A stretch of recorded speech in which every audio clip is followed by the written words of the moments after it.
What's going on, guys? Welcome to Everything Always. My name is Michael Remen, aka Allfires. We're now weeks into the SAG-AFTRA strike that's running parallel to the writer's strike that started some months before it. And unfortunately, in both cases, resolution does not look like it's anywhere in sight. Now, we've already said here at the channel multiple times, we obviously stand with the writers and the actors, and we don't hope for a speedy resolution, rather one that makes the actors and the writers feel like they were taken care of and that all their demands were met before they returned to work. In the meantime, we had heard, and for the time being, that Marvel Studios' 2023 release slate was safe, while 2024 may be impacted as reportedly Deadpool can only suffer a month of the SAG-AFTRA strike before it will miss its reported new release date of May 2024. The 2023 release slate seemed to be intact, and for now, and as evidence of this, the Marvel's promo seemed to be going down as planned, with the release of the most recent trailer and promo rolling out in certain locations like McDonald's. Well, not so fast. This report breaking today from CBR.com, where reportedly, as it concerns the Marvels, Disney is considering delaying the Captain Marvel sequel. We're going to break down exactly what they said in the article,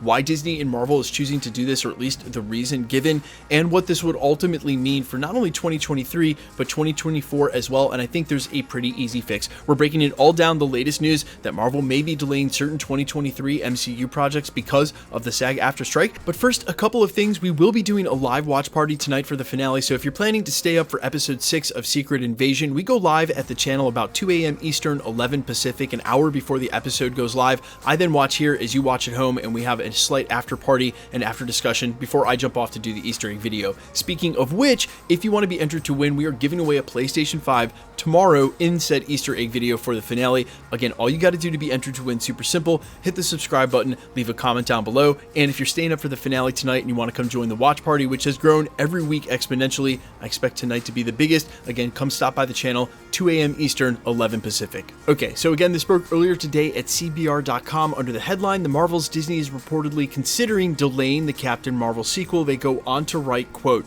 "As hype steadily begins to build for the Marvels, the hotly anticipated Marvel Cinematic Universe sequel may be postponed." Per Bloomberg, insiders who are reportedly familiar with Disney's release schedule stated that the company is looking at pushing back several 2023 releases due to the Writers Guild of America and Screen Actors Guild, American Federation of Television and Radio Arts strike.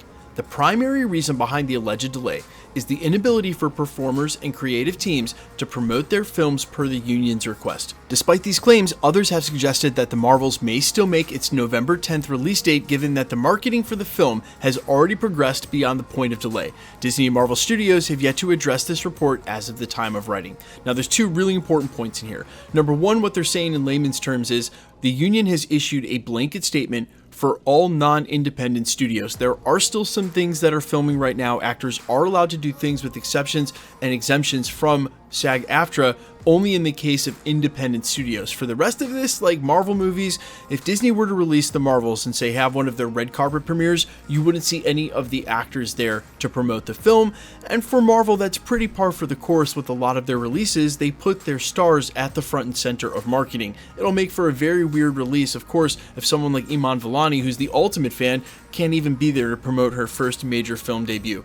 That being said, regardless of the promo and marketing momentum, it would not be that hard for them to do this. And the road for them to do so is already pretty much laid out. They went ahead and moved Deadpool up to May of next year, but as we mentioned during the prologue, it's reported that if Deadpool just misses 1 month of filming due to the SAG-AFTRA strike, which we are headlong into now, that it won't be able to make that May release date.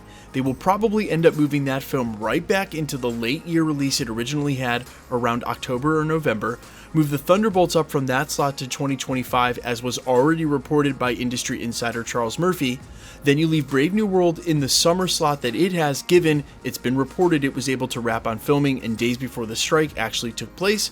And then with Captain Marvel, you simply move it from its November release this date to May of next year. And again, I don't think this is an absolute. I don't think it's for certain. As they said during this article, it seems, given the marketing and the promo that's already started, they're intent on releasing the film, but they may have an if-then contingency plan. as I postulated in a previous video, they had a pretty good on-ramp to know that the SAG-AFTRA strike was coming. The writers sort of went on strike, they were able to figure it out with the directors, but they had plenty of time, plenty of on-ramp as a studio to get logistics done. And again, that's why I think the Deadpool and Wolverine scene that was filmed was done on purpose and to take place right before the strike went down, so that they could at least have something to work on. Depending on how long this goes, they actually end up having an asset, say next summer, if they wanted to do a presentation, and if then, and I don't even want to put it out there, but somehow they can't wrap this up and get it resolved to get back to work and filming on stuff before the end of the year. Speaking of which, while Marvel Studios may not be doing any more presentations, there won't be a D23, we probably won't get updates to the schedule and whatever is coming up now for the release slate,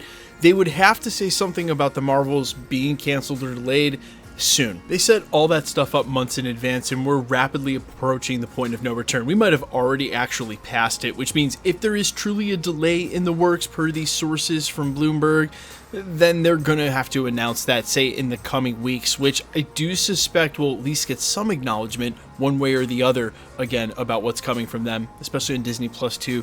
Considering Loki 2 still doesn't have a trailer, we'll cover that in a separate video. In the meantime, I want to tell you about my friends over at comicbookdirect.com. If you guys are like me, reading comics was one of my favorite parts of the whole comic fandom, and especially when I was a kid. But at some point, as I grew up, going to the comic shop became less and less, to the point where it wasn't something I did anymore, and thusly, I haven't read comics in a while. But that's where comicbookdirect.com comes in, and they have solved that problem for me, put the joy of reading comics back into my life, and they can do the same for you. Comicbookdirect.com has everything you would expect to find at a comic store. Comics, mangas, collectibles, figurines. They've also got Funko Pops, and if you should sign up right now using the link that's down in the description or comments, not only will you get 20% off your future orders by being a member, you'll also be entered to win their weekly Funko giveaway. On top of that, comicbookdirect.com has some awesome features for comic book readers, including allowing you to subscribe to an entire run. So again, you don't have to go to the comic store every week. The books come directly to you. Again, use the link down in the description and comments with code EVERYTHINGALWAYS. When you sign up, you'll get 20% off future orders, as well as be entered to win their weekly Funko giveaway that they're running during the entirety of Secret Invasion. Again, that's comicbookdirect.com.